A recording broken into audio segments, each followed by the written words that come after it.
Atlantis. नाम ही mystery और adventure की बात करता है। ये एक ऐसे ग्रैंड सिविलाइजेशन की इमेज दिखाता है जो समुद्र में समा गया और पीछे छोड़ गया बस कहानियां और कुछ क्लूज। हजारों सालों से अटलांटिस की कहानी ने हमारी कल्पनाओं को मोहित किया है। एक यूटोपियन सोसाइटी की एक कहानी जो गहराई में खो गई। क्या अटलांटिस असली था या ये बस एक मिथ है? एंशिएंट ग्रीक्स द्वारा सुनाई गई एक कहानी। जवाब, अटलांटिस की तरह पता नहीं, टाइम और अंदाजे की परतों के नीचे छिपा हुआ। फिर भी अटलांटिस के बारे में सच्चाई को उजागर करने की इच्छा इस संभावना से प्रेरित है कि कहीं न कहीं लहरों के नीचे हमारे भूले हुए अतीत को खोलने की कुंजी है। अटलांटिस की कहानी हमारे भीतर की किसी गहरी चीज से जुड़ती है, एक सुनहरे युग की लालसा, एक ऐसा समय जब मानवता प्रकृति और खुद के साथ हार्मनी में रहती थी। यह एक ऐसी कहानी है जिसे सदियों से बताया और दोहराया जाता रहा है, पीढ़ियों से चली आ रही है। हर बार इंट्रीग और वंडर की नई परतें जुड़ती गईं। आज मॉडर्न टेक्नोलॉजी और खोज की प्यास के साथ हम अटलांटिस की एनिग्मा को सुलझाने के लिए तैयार हैं। क्या हमें इसके अस्तित्व के अकाट्य प्रमाण मिलेंगे या अटलांटिस हमेशा के लिए अतीत की एक टैंटलाइजिंग विस्पर बनी रहेगी? अटलांटिस के लिए हमारी जर्नी ग्रीक फिलोसोफर प्लेटो से शुरू होती है, जिन्होंने सबसे पहले अपने डायलॉग्स टाइमेयस एंड क्रिटियस में इस लेजेंड को लिखा था। प्लेटो ने अटलांटिस को एक शक्तिशाली और समृद्ध सभ्यता के रूप में वर्णित किया, जो अपने समय से बहुत आगे थी। 360 बीसी के आसपास लिखे गए ये डायलॉग्स एक शक्तिशाली आइलैंड नेशन का वर्णन करते हैं, जो टेक्नोलॉजिकली एडवांस्ड और कल्चरली सोफिस्टिकेटेड था, जो प्लेटो के समय से हजारों साल पहले मौजूद था। प्लेटो ने अटलांटिस को एक आदर्श समाज के रूप में प्रस्तुत किया, जहां विज्ञान, कला और संस्कृति का उत्कर्ष था। प्लेटो के अनुसार अटलांटिस एक नेवल पावर था।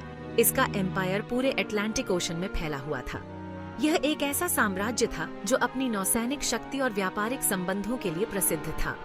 इसके लोग पोसाइडन के वंशज एक यूटोपियन एग्जिस्टेंस का आनंद लेते थे।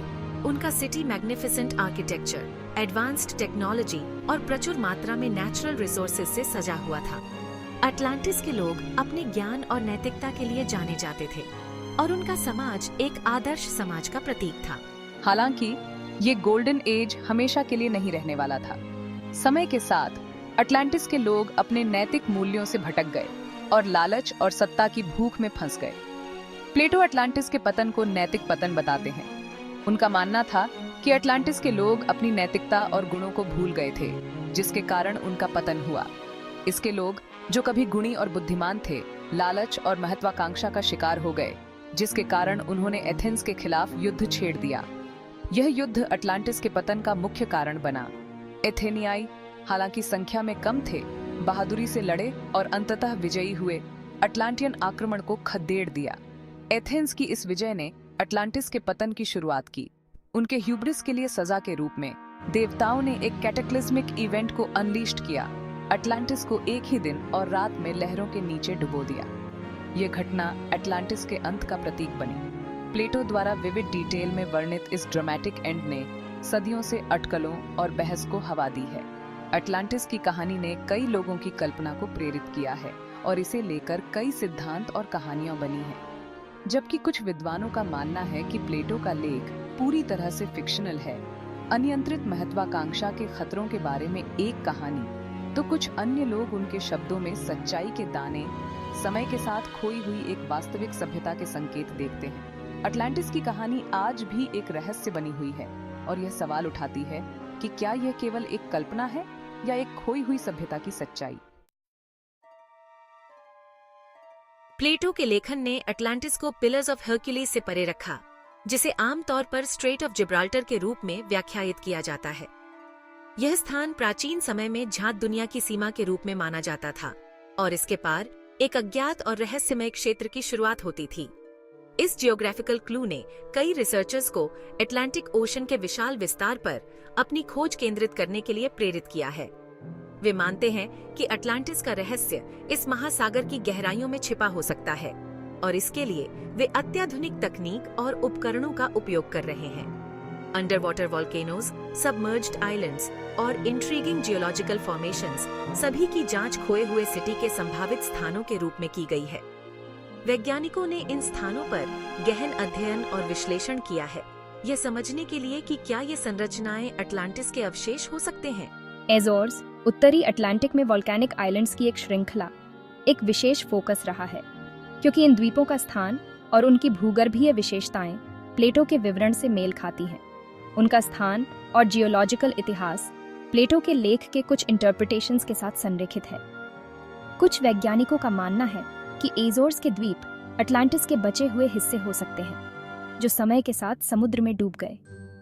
अन्य लोग कैनेरी आइलैंड्स, अफ्रीका के तट पर एक और वोल्केनिक आर्किपेलागो की ओर इशारा करते हैं, जो अटलांटिस के खोए हुए कॉन्टिनेंट से उनके प्राचीन संबंध का हवाला देते हैं। इन द्वीपों की प्राचीन संरचनाएं और भूगर्भीय विशेषताएं भी अटलांटिस के संभावित स्थान के रूप में इनकी ओर ध्यान आकर्षित करती हैं, जो अटलांटिस के खोए हुए कॉन्टिनेंट से उनके प्राचीन संबंध का हवाला देते हैं। इन द्वीपों पर पाई जाने वाली प्राचीन संरचनाएं और अवशेष इस सिद्धांत को और मजबूत करते हैं। इनमें से कुछ द्वीपों पर अनयूजुअल पिरामिड्स और अन्य मेगालिथिक स्ट्रक्चर्स की उपस्थिति एक संभावित अटलांटियन लिंक के बारे में अटकलों को और हवा देती है। ये संरचनाएं अपने निर्माण के तरीके और आकार में अद्वितीय हैं, जो अटलांटिस की उन्नत सभ्यता के संकेत हो सकते हैं। हालांकि अटलांटिक ओशन की विशालता एक महत्वपूर्ण चुनौती प्रस्तुत करती है। इसकी गहराइयों और विस्तार को पूरी तरह से खोजना एक कठिन कार्य है, और यह महासागर अपने रहस्यों को आसानी से उजागर नहीं करता। अंडर वाटर एक्सप्लोरेशन में प्रगति के बावजूद अधिकांश सीबेड अज्ञात बना हुआ है, जिससे अटलांटिस के लिए लहरों के नीचे छिपे रहने के लिए पर्याप्त जगह है। वैज्ञानिक और अन्वेषक लगातार नई तकनीकों और विधियों का उपयोग कर रहे हैं, ताकि इस विशाल महासागर के रहस्यों को उजागर किया जा सके, जिससे अटलांटिस के लिए लहरों के नीचे छिपे रहने के लिए पर्याप्त जगह है। यह विशाल और अज्ञात क्षेत्र अन्वेषकों के लिए एक चुनौती और एक अवसर दोनों प्रस्तुत करता है। कंक्लूसिव एविडेंस की कमी ने उन लोगों के उत्साह को कम नहीं किया है, जो मानते हैं कि अटलांटिस अटलांटिक में कहीं मौजूद है, इसके रहस्य खुलने की प्रतीक्षा कर रहे हैं।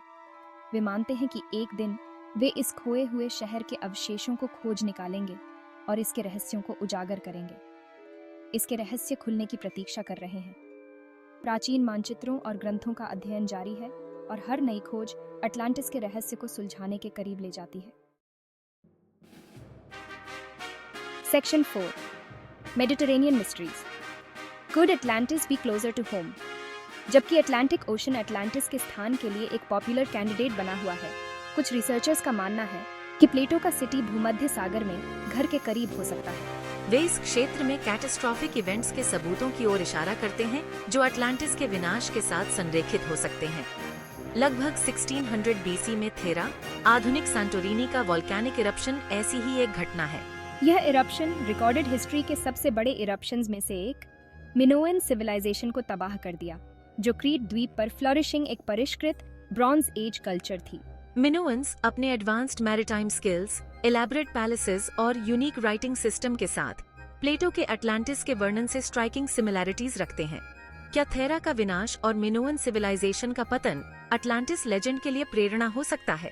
एक और दावेदार साइप्रस द्वीप है, जो भूकंपों और सुनामीज के एक लंबे इतिहास का दावा करता है।